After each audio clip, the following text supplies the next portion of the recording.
I'm Ben Meiselas from the MeidasTouch network. Just how obsessed is Donald Trump at Vladimir Putin? Well, he has to invoke the name of the despicable tyrant, the genocidal maniac, in like every one of his speeches.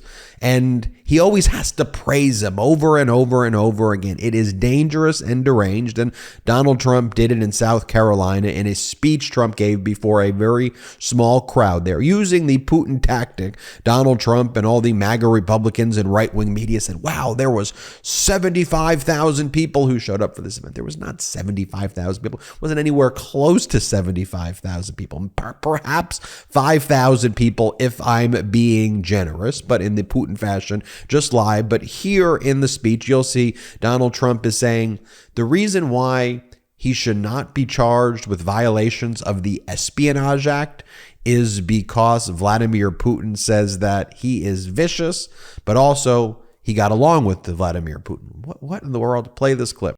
Charging a former president of the United States under the Espionage Act of 1917. Espionage. As Putin said, you are the most vicious president ever. There's never been a president that did this to me, and yet I got along with him. Isn't that nice?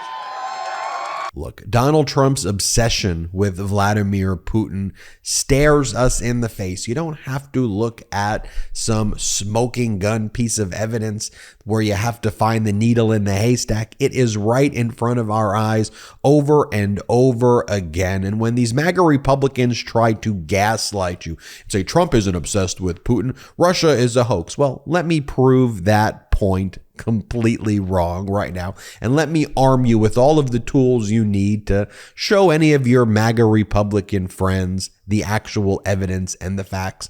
And I'll break it down in the most simplest term, right? So the MAGA Republicans, every time that Donald Trump brags about Putin, this, that, they go, Russia, it's a hoax. It's a hoax. It's a hoax. In fact, they censured Adam Schiff, Democratic Congress member, for investigating Donald Trump's connections with Russia. You remember that the censure occurred in the past 2 weeks. This was Marjorie Taylor Greene on the House floor right before the vote to censure Congressman Adam Schiff, saying that Donald Trump's connections with Russia is a hoax. Here, play this clip.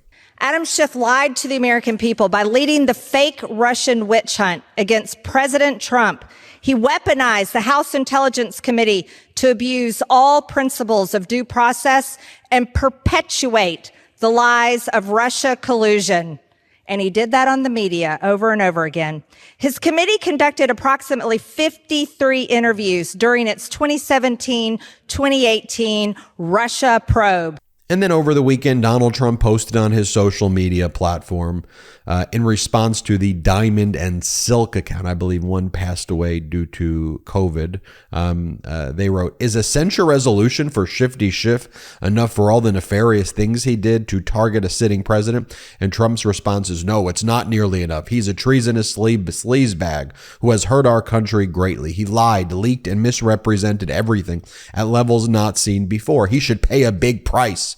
And maybe someday he will. By the way, that sounds like Vladimir Putin is writing that. So let's go back to the campaign when Trump was running against Hillary Clinton, right? Let's not just forget the video where Trump says, Russia, if you are listening, and tell me if you think this is funny or if you think this is a joke. Play this clip. Russia, if you're listening, I hope you're able to find the 30,000 emails that are missing.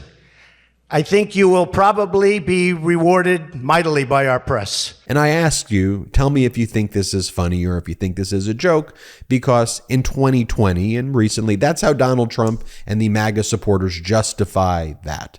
They said that was being funny, that Trump was doing a stand-up comedy routine there. And we just didn't get the joke. We didn't find humor in it, but that was funny. Reaching out to a foreign adversary to try to hack into a political enemy's email accounts. Here, play this clip of Donald Trump from 2020 where he says this was just one big joke. Play the clip.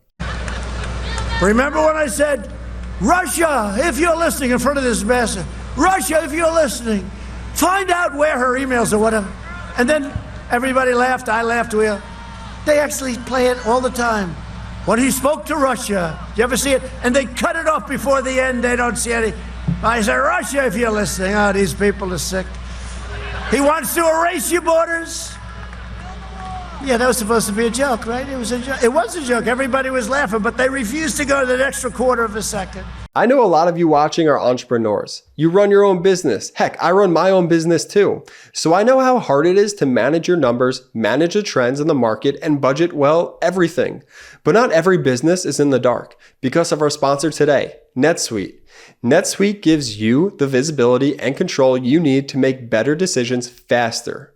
And for the first time in NetSuite's 25 years as the #1 cloud financial system, you can defer payment of a full NetSuite implementation for 6 months. There's no payment and no interest for 6 months. And you can take advantage of this special financing offer today. NetSuite is the #1 business because they give your business everything you need in real time, all in one place to reduce manual processes, boost efficiency, build forecasts, and increase productivity across every department.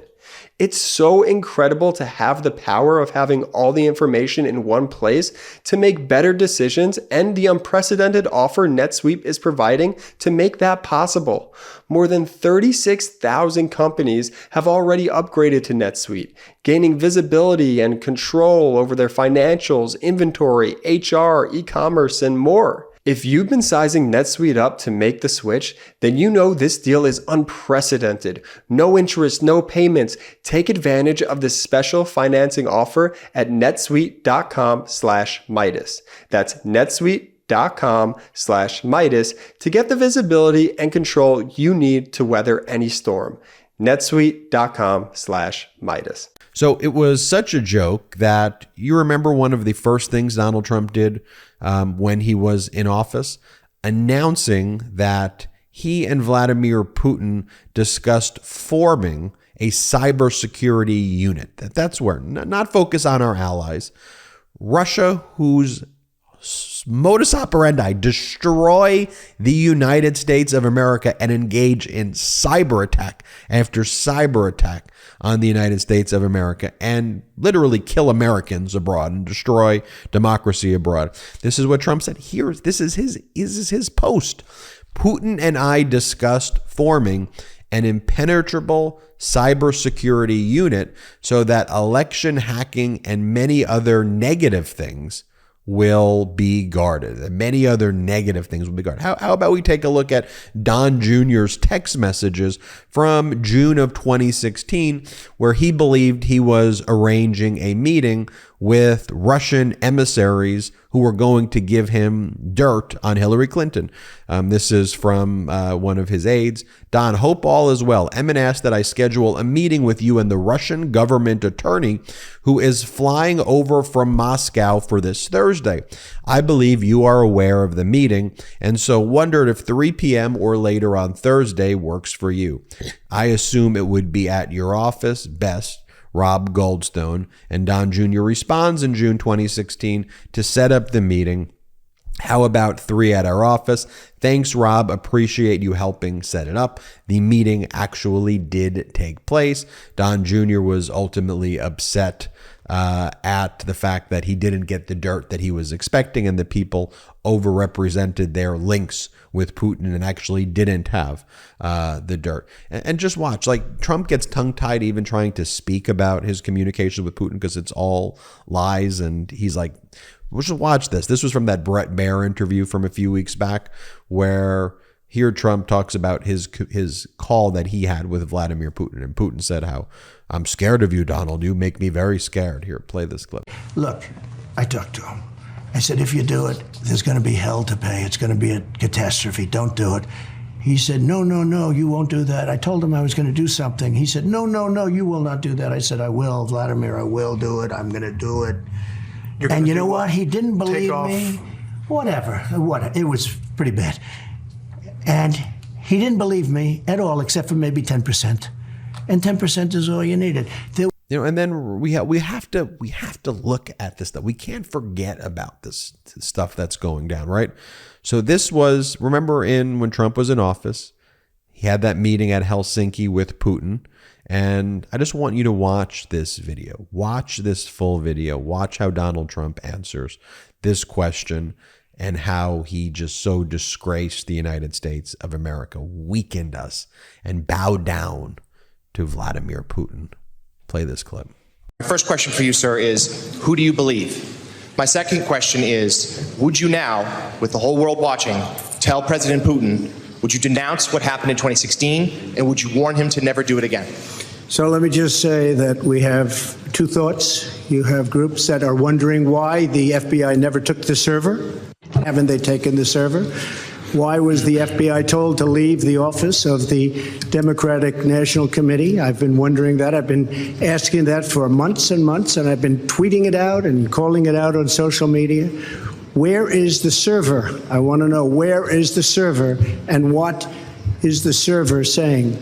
With that being said, all I can do is ask the question. My people came to me, Dan Coates came to me, and some others. They said they think it's Russia. I have President Putin. He just said it's not Russia. I will say this. I don't see any reason why it would be, but I really do want to see the server. But I have confidence in both parties. I really believe that this will probably go on for a while, but I don't think it can go on without finding out what happened to the server. What happened to the servers of the Pakistani gentlemen that worked on the DNC? Where are those servers? They're missing. Where are they? What happened to Hillary Clinton's emails? 33,000 emails gone, just gone.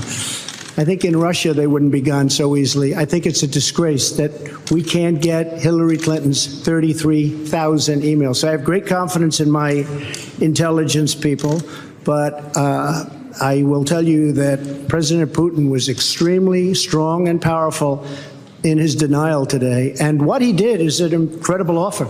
He offered to have the people working on the case come and work with their investigators with respect to the 12 people. I think that's an incredible offer. Okay, thank you.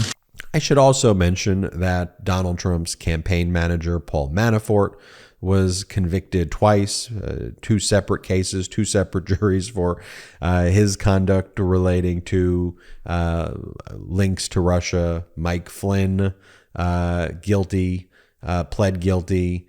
All of Donald Trump, former national security advisor, the people close to Donald Trump, dozens and dozens of criminal indictments, tons of guilty convictions based on the links to Russia.